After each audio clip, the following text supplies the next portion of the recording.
झाबुआ जिले में सूदखोरी के मामले लगातार बढ़ते जा रहे हैं। ताजा मामला झाबुआ के लक्ष्मीबाई मार्ग का है।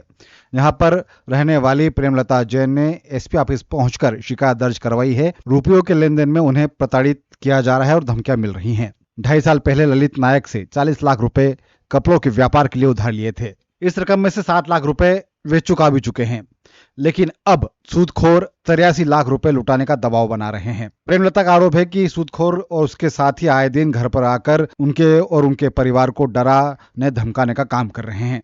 इससे हमने पैसे लिए थे 40 लाख, तो हम देने के लिए तैयार है। तो वो हमसे मतलब 81 लाख 82 लाख लेने के लिए घूम रहा और रोज हमको डरा रहा कि आपके बेटे दोनों को मार दूंगा, ये कर दूंगा, वो कर दूंगा, आपका घर बर्बाद कर दूंगा। उसकी मिसेज ऐसे बोलती हमको बार बार और धमकियाँ देती। और मेरे को 1 महीना हो गया सर, मैं बिल्कुल बिस्तर में हो गई। इनने मेरे को बिस्तर में कर दी इस कारण से। और उसके बाद सर पैसे देने के लिए हम तैयार हैं। और मेरा एक बेटा आज है नहीं घर, हुआ फरार हो गया सर इसकी डर धमक से कि मार देगा मेरे को। इसलिए तो मैंने बोला वहाँ सर हमको सुरक्षा चाहिए कल पुलिस वाले को, तो उनने हमारे साथ भेजा था। बोला भी सही, आपको कुछ हो तो आप फ़ोन लगा के हमको बुलाना।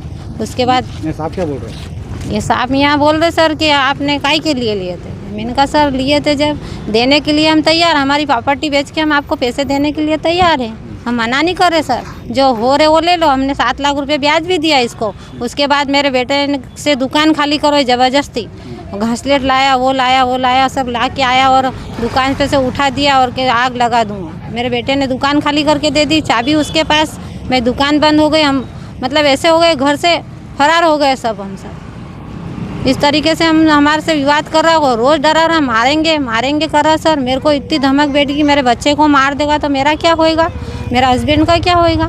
मेरे बच्चे के बच्चे छोटे छोटे रो रहे हो रोज़। मैं बहुत परेशान हो गई हूँ सर। इसलिए मैं आज एसपी साहब के पास भी आई थी, यहाँ पे कलेक्टर के वहाँ भी गई थी, दोनों जगह गई।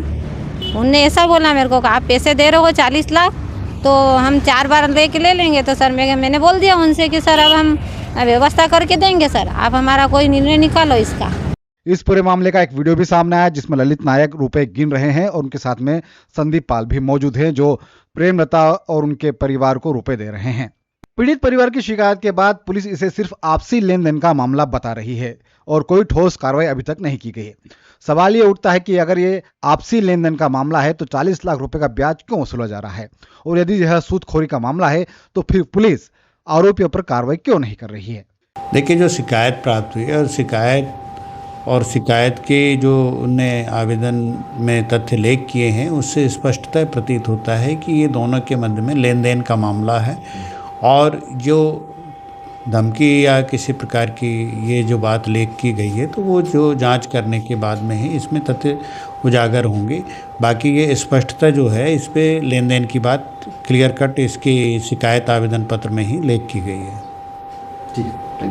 हालांकि बात यह भी कि वक्त जरूरत लोगों को उधार या कर्ज लेने की जरूरत पड़ती है। पुलिस ने इस मामले में लोगों से अपील की है कि वे पंजीकृत और राष्ट्रीय बैंकों से ही ऋण और लोन लेने का काम करें। साथ ही अगर किसी व्यक्तिगत या निजी व्यक्ति से पैसे उधार ले रहे हैं तो लिखा पढ़ी भी करवा कर रखें। मेरी तरफ से तो आम जनता से यही अपील है कि हम लोग गांव में जाकर के भी और जनता से यही समझा रहे हैं कि जो भी लेन देन कर रहे हैं राष्ट्रीयकृत बैंक है उनसे लेन देन करें और लिखा पढ़ी जो भी है उसके बारे में प्रूफ होना चाहिए कि आपने किसको किस तरह से पैसे दिए हैं, ताकि यदि किसी प्रकार से कोई इसमें मुकर जाता है तो उसके विरुद्ध जो है वैधानिक कार्यवाही की जा सके। और किसी भी प्रकार से जो रजिस्टर्ड व्यक्ति हैं साहूकार लोगों के जाल में ना फंसें, इसके बारे में हम बार बार जो है लोगों को जागरूक भी कर रहे हैं। पुलिस महिला की शिकायत या आवेदन पर जांच के बाद कार्रवाई की बात कर रही है। पूरे मामले की एक निष्पक्ष जांच जरूरी है ताकि ये साफ हो सके कि किसके आरोपों में सच्चाई है और किसके दावों में दम है।